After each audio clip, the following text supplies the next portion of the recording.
जब पूरे देश में मजदूरों की सुरक्षा की कोई व्यवस्था नहीं है तो बंगाल में मजदूर हैं। सामाजिक सुरक्षा प्रबंधन में ममता बनर्जी ने कीर्तिमान स्थापित किए हैं। 1,73,00,000 लोगों ने पंजीकरण कराया है। 41 लाख से अधिक लोगों को 25,000 करोड़ रुपए से अधिक का लाभ मिला है। ममता बनर्जी ने श्रमिकों के लिए सामाजिक सुरक्षा में पुनर्जागरण किया है। आईएनटीटीयूसी के प्रदेश अध्यक्ष ने यह भी कहा, जूट पर केंद्र के फैसले के सबसे ज्यादा नुकसान बंगाल के जूट उद्योग को हो रहा है। जब तक केंद्रीय एजेंसी 100% जूट का आदेश नहीं देती तब तक जूट और पॉलिस्टर के मिश्रण की कोई समस्या नहीं है। महाराष्ट्र और गुजरात की सिंथेटिक लॉबी से ताकि पॉलिस्टर और जूट का मिश्रण ना हो।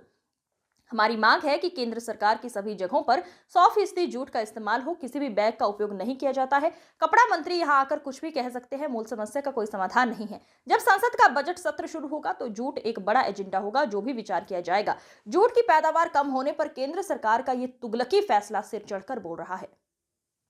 खबरों का सिलसिला लगातार जारी है। आप बने रहिए टीटीएन 24 न्यूज के साथ। नमस्कार। প্রজেক্ট করলেন উনি এখান থেকে রোজগার অসরবে আর উনি এটাও বললেন যে জুট মিল খেতে যখনই সমস্যা কোনো কথা হচ্ছে মানে রাজ্য সরকার অসহযোগিতা আচ্ছা মানে করেছেন মানে উদ্বোধন করে দিয়েছেন 80 কোটি টাকা একটা প্রজেক্ট উদ্বোধন করেছেন হ্যাঁ 80 কোটি টাকা কিসের উদ্বোধন করেছেন হ্যান্ডলুম প্রজেক্ট প্রজেক্টের ঘোষণা করেছেন না উদ্বোধন করেছেন পুলিয়েছেন পুলিয়াতে উদ্বোধন করেনি ঘোষণা করেছেন উদ্বোধন করবেন ঘোষণা বাংলা শব্দটা খুব সুন্দর ধরুন ঘোষণা আর উদ্বোধনে না আসমান জমিন ফারাক আছে উদ্বোধন মানে উদ্বোধন করেননি ঘোষণা করেছেন ওরাই তো ঘোষণা করেছেন বাংলার চাওয়ালের জন্য 1000 কোটি টাকা দেবেন 2020 সালে সামনের বার এলে আপনি জিজ্ঞাসা করবেন যে 1000 কোটির ক টাকা পৌঁছেছে উনি কোথায় কি বলেছেন 80 কোটি টাকা আগে হোক চোখে দেখি তারপর উত্তর দেবো শ্রমিকদের জন্য কি চিন্তা ভাবনা একেবারে আমি চিন্তা ভাবনা করার কে মাননীয় মমতা বন্দ্যোপাধ্যায় উনি আমি যা সব বিস্তারিত ভাবে একদম পরিষ্কার বাংলায় বলেছে আমার মনে হয় আমার বাংলা বলতে সমস্যা হওয়ার কথা গভর্নমেন্ট সমস্ত কলকারখানা তো সরকারের নয় বহু বেসরকারি কলকারখানা রয়েছে কিছু কারখানায় আইনিগত জটিলতা রয়েছে লিটিগেশন রয়েছে এনসিএলটি রাজ্য সরকারের ভূমিকা সবসময় সদর্থক যাতে এবং সদর্থক বলেই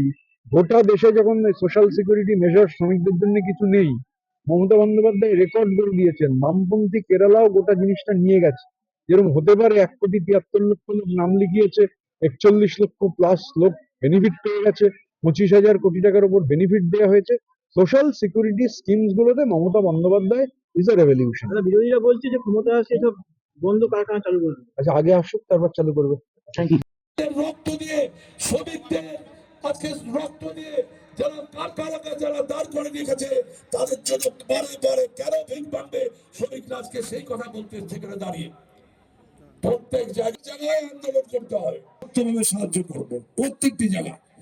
4 তারিখে একদিন আন্দোলন করেছে একটা সময়ে আমাদের একমাস জুট ঘেরাও করেছিলাম হাজার শ্রমিক নিয়ে আন্দোলন করলে তার ফল পাবেন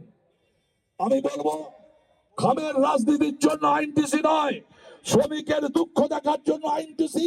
এখানে দাঁড়িয়ে বলতে হবে সবাইকে কারণ শ্রমিকরা নয় তো মরে আজকে আমার বোনেরা শ্রমিক আছে ন্যায্য মূল্যের টাকা পায় না তাই এই লড়াই চালিয়ে যেতে হবে আমি অসীমা পাত্র দুদিন ধরে দরকার সম্মেলন চলবে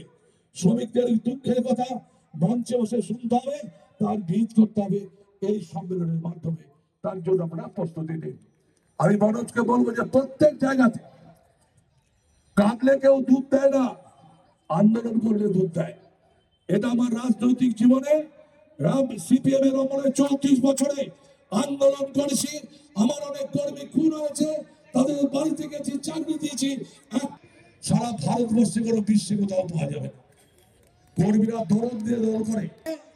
যারা ফটকেবাজি করছে বলছে ক্ষমতায় আসবো কবে আসবি তোদের মোদী যতদিন বাজবার বিজেপি ততদিন এখানে ততদিন বাংলায় কোন বিজেপি গভর্নমেন্ট হবে না মমতা বন্দ্যোপাধ্যায় বাংলার মুখ্যমন্ত্রী হবে বাংলার মানুষ মমতা বন্দ্যোপাধ্যায়ের সঙ্গে আছে